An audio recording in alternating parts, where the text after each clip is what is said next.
ಅದೇ honeymoon murder case Meghalaya, ಆ ಹೆಣ್ಣುಮಗಳ ಕತೆ ಇವಾಗ ಹೊರಗೆ ಬರ್ತಿದೆ. ಆಕೆ ಪೊಲೀಸ್ ಇಂಟ್ರಾಗೇಷನ್ ಸ್ಟಾರ್ಟ್ ಮಾಡಿದ್ರು.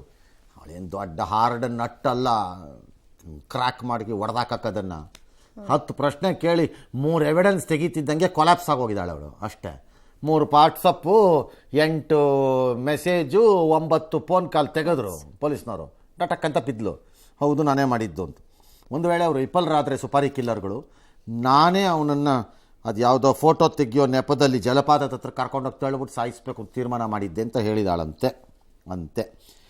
ಯಾಕಮ್ಮ ಹಿಂಗೆ ಮಾಡಿದೆ ಅಂದರೆ, ಅವ್ರ ಅಪ್ಪನ ಕಚೇರಿನ ಕೆಲಸ ಮಾಡ್ತಿದ್ದಾನೆ. ಅದೇ ಅವನು ರಾಜ ಕುಶ್ವಾಬಾನೋ ಯಾರೋ ಒಬ್ಬ, ಅವನ ಜೊತೆ ಆಗಬೇಕು ಅಂತಿತ್ತು. ಜಾತಿ ಬೇರೆ ಇತ್ತು, ನಮ್ಮ ಮನೇಲಿ ಒಪ್ಪಿರಲಿಲ್ಲ. ಹಾಗಾಗಿ ನಾನು ಇದಕ್ಕೆ ಒಪ್ಕೊಂಡೆ ಬಲವಂತವಾಗಿ.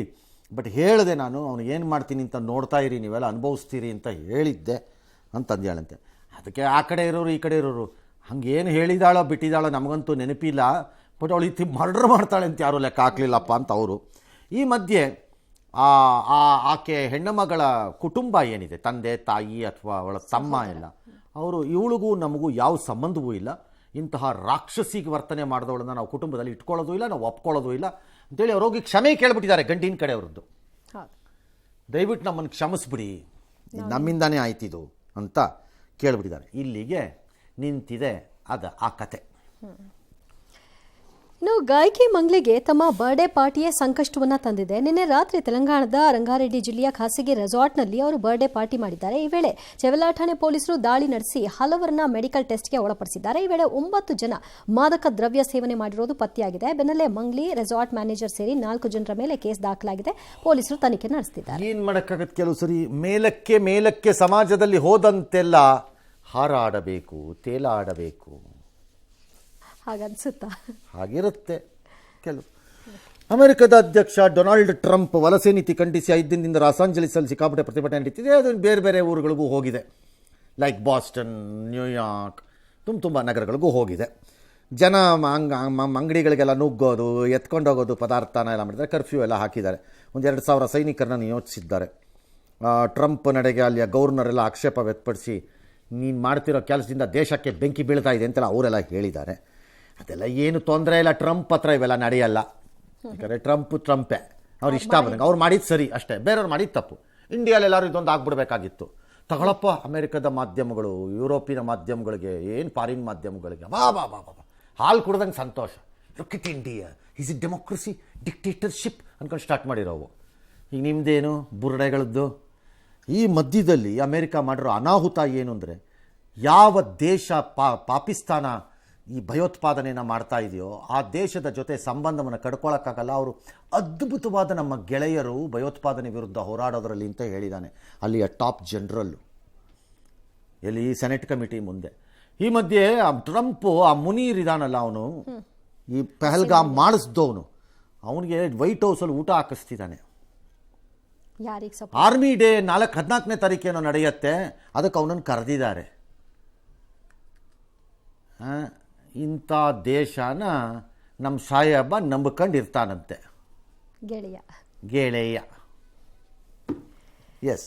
ದೇಶದಲ್ಲಿ ಕೊರೋನಾ ಸಕ್ರಿಯ ಪ್ರಕರಣಗಳ ಸಂಖ್ಯೆ 7,000 ದಾಟಿರುವ ಹಿನ್ನೆಲೆಯಲ್ಲಿ ಪ್ರಧಾನಿ ನರೇಂದ್ರ ಮೋದಿ ಅವರನ್ನ ಭೇಟಿ ಮಾಡುವ ಸಚಿವರಿಗೆ RT-PCR ಟೆಸ್ಟ್ ಅನ್ನು ಮಾಡಿಸೋದು ಕಡ್ಡಾಯಗೊಳಿಸಲಾಗಿದೆ. ಇನ್ನು ದೇಶದಲ್ಲಿ ಬಿಡ್ರಿ, ಅದೇನು ಅವ್ರು ಬೇಕಾದ್ರೆ ಮಾಡಿಸ್ಕೋತಾರೆ, ಸಾಕಾಗ್ಬಿಡ್ತಾರೆ. ಹೋಗೋರ್ಗೆ ತಾನೇ ಚಿಂತೆ. ನಾನು ನೀವು ಹೋಗ್ತಾ ಇದ್ದೀವ ನಾಳೆ ಬೆಳಿಗ್ಗೆ, ಹೋಗೋನು ಮಾಡಿಸ್ಕೊತಾನೆ, ಹೋಗ್ರೆ. ಕಿಲೋಮೀಟರ್ ಆಧಾರಿತ ಹೊಸ ಟೋಲ್ ಏನೋ ನಮ್ಮಲ್ಲಿ ಬಸ್ ಸ್ಟ್ಯಾಂಡ್ಗೆ ಹೋಗೋದಾರೆ, ನೀವು ಮಾಡಿಸ್ಕೊಂಡ್ರೆ ಸುದ್ದಿ ಹೇಳೋಣ. ಪ್ರೈಮ್ ಮಿನಿಸ್ಟರ್ನ ಮೀಟ್ ಮಾಡೋಕೆ ಮಾಡಿಸ್ಕೊಂಡು ಹೋಗ್ಬೇಕು ಅಂತ ಅದೇನು ನ್ಯೂಸೇ? ನನಗೇನಾಗಬೇಕು? ಕಿಲೋಮೀಟರ್ ಆಧಾರಿತ ಹೊಸ ಟೋಲ್ ತೆರಿಗೆ ನೀತಿ ಶೀಘ್ರದಲ್ಲೇ ಜಾರಿಗೆ ಬರುತ್ತೆ. ಅಂದರೆ ನೀವು ಎಷ್ಟು ಕಿಲೋಮೀಟರ್ ಟ್ರಾವೆಲ್ ಮಾಡ್ತೀರಿ, ಇದಪ್ಪ ನ್ಯೂಸು ಜನಕ್ಕೆ. ಮೋದಿಗೆ ವ್ಯಾಕ್ಸಿನ್ ಹಾಕಿಸ್ಕೊಂಡೋಗಿ ಅಲ್ಲ ನ್ಯೂಸ್ ಇಲ್ಲಿ. ನಾವೆಷ್ಟು ಕಿಲೋಮೀಟ್ರ್ ಟ್ರಾವೆಲ್ ಮಾಡ್ತೀವಿ, ಪ್ರಯಾಣ ಮಾಡ್ತೀವಿ, ಅಷ್ಟು ಕಿಲೋಮೀಟ್ರಿಗೆ ಕ್ಯಾಲ್ಕುಲೇಟ್ ಮಾಡೋದು. ಒಳ್ಳೆ ವ್ಯವಸ್ಥೆ, ಗುಡ್ ಮಾಡಿರಿ, ಚೆನ್ನಾಗಿ ಮಾಡಿರಿ, ಅದನ್ನು ಕ್ಲೀನಾಗಿ ಮಾಡ್ಕೊಂಡು ಹೋಗಿ. ಧಾರವಾಡ ಜಿಲ್ಲಾ ಪಂಚಾಯಿತಿ ಸದಸ್ಯ ಯೋಗೇಶ್ ಗೌಡ ಹತ್ಯೆ ಪ್ರಕರಣ ಸಂಬಂಧ ಸಾಕ್ಷಿನಾಶದ ಆರೋಪದಡಿ ನಾಡಿದ್ದು ಶುಕ್ರವಾರ ಬೆಂಗಳೂರಿನ ಕೋರ್ಟ್ಗೆ ವಿಜಯ್ ಕುಲಕರ್ಣಿ ಹಾಜರಾಗ್ತಾರೆ. ಇವತ್ತು ಸುದ್ದಿಗೋಷ್ಠಿ ನಡೆಸಿ ನಮ್ಮ ಕ್ಷೇತ್ರದಲ್ಲಿ ಯಾವುದೇ ಕೆಲಸ ಕಾರ್ಯ ನಿಲ್ಲಬಾರದು ಅಂತ ಹೇಳಿದ್ದಾರೆ. ರಾಮನಗರ ಜಿಲ್ಲೆನ ಬೆಂಗಳೂರು ದಕ್ಷಿಣ ಅಂತ ಮರುನಾಮಕರಣ ಮಾಡಿದ್ರು. ಈಗ ಬೆನ್ನಲ್ಲಿ ತುಮಕೂರು ಶುರುವಾಯಿತು. ಇದು ಉತ್ತರ ಜಿಲ್ಲೆ ಅಂತ ಮಾಡಿಬಿಡೋಣ ಅಂತ ಗೃಹ ಸಚಿವ ಪರಮೇಶ್ವರ್ ಅವರ ಜೀವನದ ಆಸೆ.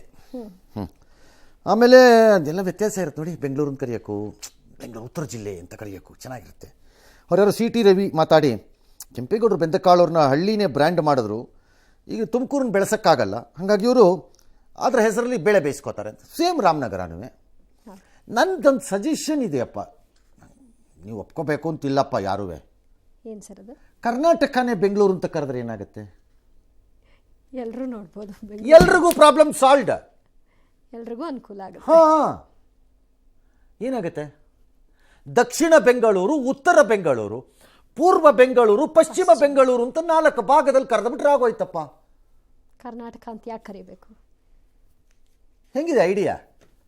ಆಗೆಲ್ರಿಗೂ ನೋಡಿ, ಯೋಚನೆ ಮಾಡಿ ಒಂಚೂರೆಲ್ಲ. ಇನ್ನು ಹತ್ತ ಕಡೆ ಕೆನಾಲ್ ಯೋಜನೆ ಬಿಡಲ್ಲ ಅಂತ ಸೋಮಣ್ಣ ಹೋಗಿ ಸ್ಪಾಟ್ ವಿಸಿಟ್ ಎಲ್ಲ ಮಾಡಿ, ಇದಾಗಲೇ ಬಾರದಾಗಿತ್ತು, ಯಾಕಾಗಿದೆಯೋ ಗೊತ್ತಿಲ್ಲ, ಇದಾಗಿ ಕೂಡ್ದಿದ್ದು, ಇದಾದರೆ ಅನಾಹುತ ಗ್ಯಾರಂಟಿ ಅಂತ ಅವರು ಭಾಷಣ ಮಾಡಿ ಹೋಗಿದ್ದಾರೆ ಅವರು. ಎಸ್. ಇನ್ನು ರಾಜ್ಯದ ಬಹುತೇಕ ಕಡೆ ಮುಂದಿನ 4 ದಿನಗಳವರೆಗೂ ಭಾರೀ ಮಳೆಯಾಗುವ ಬಗ್ಗೆ ಹವಾಮಾನ ಇಲಾಖೆ ಮುನ್ಸೂಚನೆ ಕೊಟ್ಟಿದೆ. ಬೆಂಗಳೂರಿನಲ್ಲಿ ಇವತ್ತು ಮತ್ತೆ ಮಳೆ ಆಯಿತು. ಚಾಮರಾಜನಗರ ಜಿಲ್ಲೆಯ ಕೊಳ್ಳೇಗಾಲ, ಹನೂರು ಸೇರಿದಂತೆ ಎಲ್ಲ ಕಡೆ ಭಾರೀ ಮಳೆ. ಬಿಳಿಗಿರಿ ರಂಗನ ಬೆಟ್ಟದಲ್ಲಿ ಸುಂದರ ಲೋಕವೇ ಸೃಷ್ಟಿಯಾಗಿತ್ತು.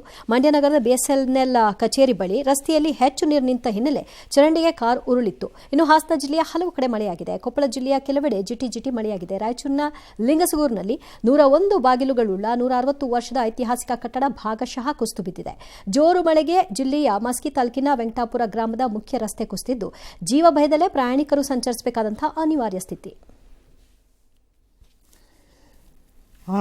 ಮಳೆ ಬರುತ್ತೆ. ಇಲ್ಲಿವರೆಗೆ ನಾವು ಹೇಳಿದ್ವಿ ಅವಾಗ ಮಾನ್ಸೂನು ಸ್ಟಾಲ್ ಆದಂಗಿದೆ ಅಂತ. ಅದಕ್ಕೆ ಎಲ್ಲೋ ಒಂದು ಕಡೆ ಯಾರನ್ನು ಕೇಳಿದ್ರು ಸ್ಟಾಲ್ ಆಗಿದೆ ಅಂದರೆ ಅಂತ. ಸ್ಟಾಲ್ ಆಗಿದೆ, ಮಾನ್ಸೂನ್ ನಿಂತಿದೆ, ಅಲ್ಲಿ ಹಾಗೆ ಮೂವ್ ಆಗ್ತಿಲ್ಲ ಅದಂದರೆ ನಿಂತಿದ್ದ ಜಾಗದಲ್ಲಿ ಸರ್ರ ಅಂತ ಮಳೆ ಸುರಿತಿರುತ್ತೆ ಅಂತ ಅಲ್ಲ ಅದು. ಹಾಂ, ವಿಚಿತ್ರವಾದ ಹವಾಮಾನದಲ್ಲಿರುತ್ತೆ. ಈ ಕಡೆ ಮಳೆ, ಮೋಡ, ಬಿಸಿಲು ಹೀಗಿರುತ್ತೆ. ಈಗ ಸಣ್ಣಕ್ಕೆ ಓಪನ್ ಅಪ್ ಆಗೋಂಗಿದೆ ಅಂತ ಹೇಳ್ತಿದ್ದಾರೆ. ಗೊತ್ತಿಲ್ಲ ಯಾವ ರೀತಿ ಮೂವ್ ಆಗುತ್ತೆ ಈ ಮುಂಗಾರು ಈ ಬಾರಿ.